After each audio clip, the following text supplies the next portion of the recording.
Alright, this time I'm going to review a very small folding knife. This is a Grylls Compact Scout made by Gerber. And before I start this, I have to get something off my chest quickly. I think that this Grylls guy came across like a complete fool when I saw him. I'm just guessing he's some sort of a masochist and an attention whore, and it was just painful to watch the unnecessary risks he took, and just whatever. This has nothing to do at all with the knife, but I just had to get that off my chest. So this, as you can see, is quite a small knife and super light. It's just to show you right away, because this is the most noticeable thing about this knife.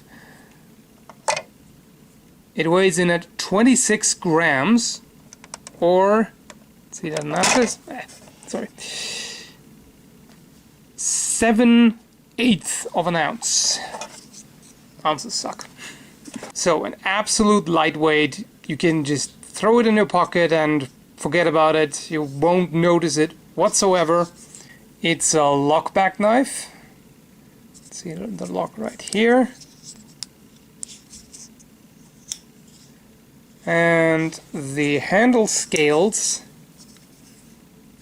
are plastic, and there is no metal frame. The only other metal part on the handle is the metal bar here that belongs to the lock. Otherwise it's all plastic, aside from the pins, of course. But this makes it really light, but the problem is that the build quality is just not all that sturdy. When I move it right here sideways, there's definitely blade play sideways, sort of, and it feels as if I could very easily just break it out sideways without much effort. So it's definitely not a sturdy knife, but again, at that size and weight, and for the purpose that it serves, just as a very light backup knife, just in case you need something cut, light tasks. If you don't have any heavy tasks to do, this would probably work quite nicely. The blade, as you can see, is partially serrated, and a bit over half the edge is a plain edge. The biggest problem that I have is on the blade, or rather it's not there. Where is the thumb stud? There is nothing. There is only this nail nick right here, which personally I hate. I think those are not efficient at all. I mean, granted, this one is thick enough, and you don't even need it, strictly speaking. You can just pinch the blade with your fingers and pull it out, but it would be so much better if this was one-handed opening. And I mean, look at that. Because of this finger notch right here, there's plenty of space for a thumb stud. Or a thumb disc. You can almost always throw a thumb disc on there, even if there's limited space. So this would be really easy to put a thumb stud there. So why didn't they? I don't get it. Maybe the intention was to keep it as low profile as possible and slim and all that, nothing sticking out. But I mean, come on, you could at least have attached a thumb disc or something, just a thumb disc that barely extends further than the thickness of the knife. That would have worked just fine.